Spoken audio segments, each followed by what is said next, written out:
Ashes spilled across the floor, his father's remains, shattered by fake HOA cops searching for violations. As he knelt to gather what was left, one of them laughed, but they had no idea who his father really was. And what happened next? No one saw it coming. The knock had started with a knock. Not polite, not curious. It was sharp, steady, and just a little too sure of itself. The kind of knock that doesn't ask if you're home, it announces that someone's already decided they belong on the other side of your door. It was a warm Missouri morning, the kind that creeps slowly, the air thick with the smell of cut grass and honeysuckle. Birds chirped lazily in the maple trees that lined our street, and the cicadas were just starting their afternoon rehearsal. Inside, I was crouched near the living room shelf, gently adjusting the angle of my father's urn so the sun would hit the bronze plaque just right when it filtered through the lace curtains. Walter D. Ham, 1948 to 2023. A quiet storm. That's what the plaque said. My mother came up with the words. She said it described him better than 1,000 military commendations ever could. He was a Green Beret, a soldier's soldier, the kind of man who didn't raise his voice because when he did speak, people listened. He didn't wear his medals around his neck or hang his pride on the wall. He carried it in his posture, in the weight of his silences, and in the way he made you feel like the most important person in the room when he looked you in the eye. That morning, my mother, John Ham, was on the porch, planting her daisies like she did every spring. Same pot, same corner, same weather-worn gloves from God knows how many years ago. Her hair, silver and tied up in a bandana, bounced a little as she hummed an old Johnny Mathis tune. She always hummed when she gardened. It was her way of talking to the earth, soft and patient, like she believed it would listen. And then, that knock. 3 firm raps. I stood up straight, instantly alert. I glanced at the urn, like it might be warning me. The door creaked as I opened it, and there they were. 2 men in matching windbreakers, dark blue with cheap white lettering across the chest. HOA Enforcement. They looked official, if you didn't stare too long, but I did.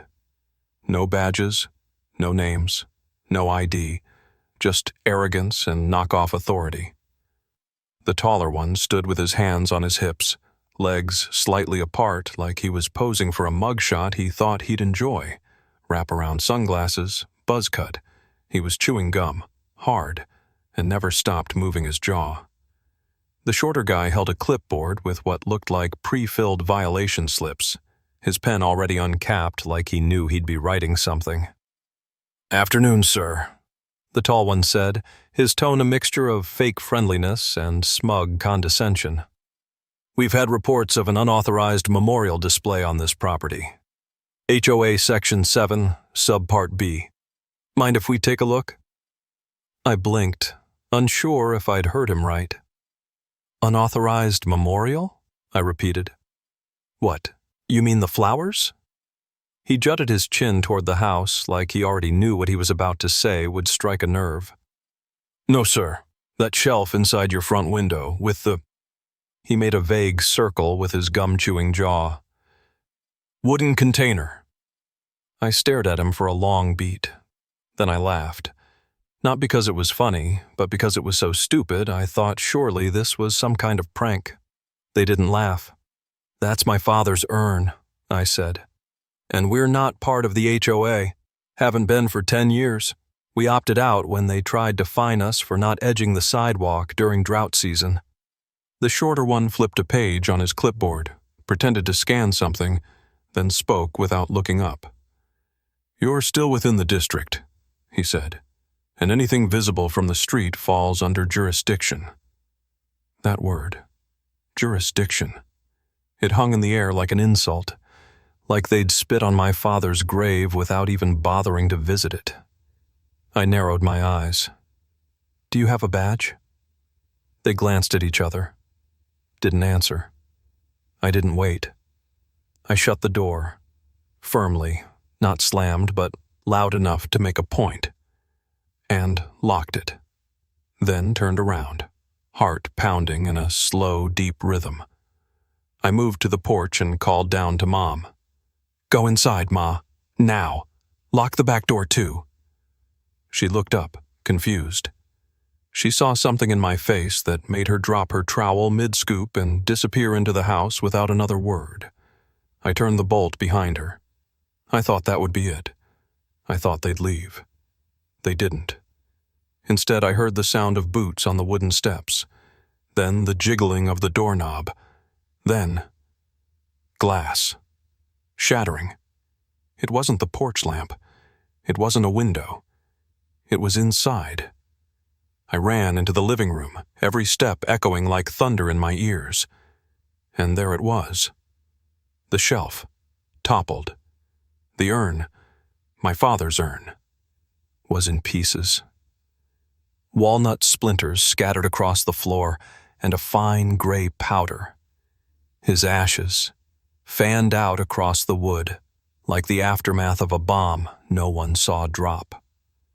I froze. The men stood in the center of the room. They'd come through the side door, broken the latch clean off. One of them still had the clipboard in his hand.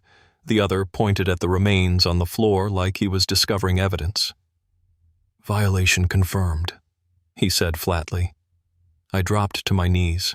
My hands moved without instruction, scooping, gathering, trying to put him back. My fingers trembled, my throat clenched so tight I couldn't breathe, couldn't even yell. And then, the shorter one chuckled. He laughed, just a short, smug exhale, but I heard it like a siren. My mother, hearing the noise, came into the room, saw the scene, and gasped like the wind had been knocked out of her. She fell to her knees beside me, clutching a broken piece of the urn like it was a relic of her own heart. "You don't know who he was," I said, voice shaking, eyes locked on the taller man. "And you don't know who I am. But you will." They exchanged looks, shrugged, walked past us like we were furniture. By the time I stood again, fists clenched and blood thundering in my ears, they were gone. Gone. But they had no idea what they'd just started, and neither did I. Not yet. But I was going to find out. And so were they. The dust on the floor. They didn't knock twice. They didn't ask again. They didn't even hesitate. The door gave out with a crack like a tree splitting under lightning. One boot, heavy, steel-toed, crashed through the lower panel, sending splinters flying across the foyer. The windbreaker goons didn't flinch. They stepped over the jagged hole like it was routine. My mother screamed from the kitchen. I was halfway down the hall when I heard it. That sound. Not a crash of glass or the rattle of a broken plate. No. It was dull. Hollow. A thud followed by a short, dry snap. The sound of something that wasn't supposed to break. Breaking anyway. By the time I turned the corner into the living room, the world had shifted. The shelf was down. The urn, his urn, was in pieces. Walnut splinters scattered across the floor like sharp confetti, and in the middle of it, a cloud of gray dust still hung in the air, floating in the sunlight like fog. For a moment, it didn't register. The way your brain protects you from pain by pretending you're not feeling it yet. But then I saw it. The plaque. Walter D. Ham, 1948-2023. A quiet storm. Face down on the ground, and just behind it, the heap of his remains. They looked like flour spilled from a bag, pale, soft, fragile. Only it wasn't flour. It was my father. I dropped to my knees. My fingers moved without orders, trying to gather the ashes into my palms, but they slipped through the cracks between my knuckles. I scooped with my hands like a child in the sand, desperate, useless, panicked. Each handful felt sacred and wrong at the same time. The two men, still wearing those fake HOA enforcement jackets, just stood there. One of them, The taller guy had his hands on his hips again, like he was inspecting a broken appliance. The shorter one flipped pages on his clipboard, as if this was all part of some scheduled inspection. "We warned you," the tall one muttered. There was no emotion in his voice, no regret, no anger, just bureaucracy, cold and hollow, like they hadn't just desecrated the last physical piece of my father left in the world. My mom stood frozen behind me, hands over her mouth. Her eyes darted from the ashes to the men and back again, like her brain was buffering, unable to accept that this was real. She tried to speak. A whimper came out instead. It cracked halfway through like her voice had been caught in barbed wire. And still, they didn't move. They looked at her like she was inconvenient. That was the moment something inside me snapped. All the grief, all the rage, all the disbelief. It compressed into one sharp point in the center of my chest. It didn't explode. It focused. I stood slowly, palms still dusted with what remained of my father. My chest heaved, but I forced the words out in a voice as level as I could manage. "You don't know who he was," I said, "and you don't know who I am, but you will." They didn't take me seriously. The short one looked up from his clipboard and scribbled something on a thin sheet of paper that looked like it had been printed off a home computer. There was no seal, no header, no legal weight, just a form, meaningless, false authority. "Violation confirmed," he said, monotone. And that's when it happened. The tall one chuckled, a short nasal huff of laughter, like a kid who'd pulled a prank. That laugh carved something into me I'll never be able to remove. It wasn't the sound. It was the audacity of it. He wasn't laughing because he thought something was funny. He was laughing because he thought we were powerless. He turned his back to me, already walking toward the door. That was when my mom, my quiet, gentle, gardening mother, snapped. She cried, her voice rising like fire through dry brush. "You think this is a joke? That was my husband. That was my life you just ground into the damn floor." The short one paused, halfway through the doorframe. He didn't turn around, just tossed the paper behind him like it was a receipt and mumbled something about appeals process and mailing address. They left. No handcuffs, no shame, no consequences. Like they'd written a ticket for a broken fence. I stood there, fists clenched, body buzzing with adrenaline and something else. Something colder. Something deeper. Vengeance. That was Saturday. By Monday, they were gone. But I don't mean they disappeared from our street. I mean they disappeared from everywhere. I spent the rest of that weekend in a daze. I didn't eat, I didn't sleep, I didn't shower. I just sat in the living room, surrounded by half-swept ashes and broken wood, replaying it in my head, over and over. Every word, every gesture, every detail of their faces, the squint of the tall one's eye when he laughed, the worn edge of the clipboard, the way they didn't ask, they took. Mom refused to go near the living room. She didn't even open the curtains.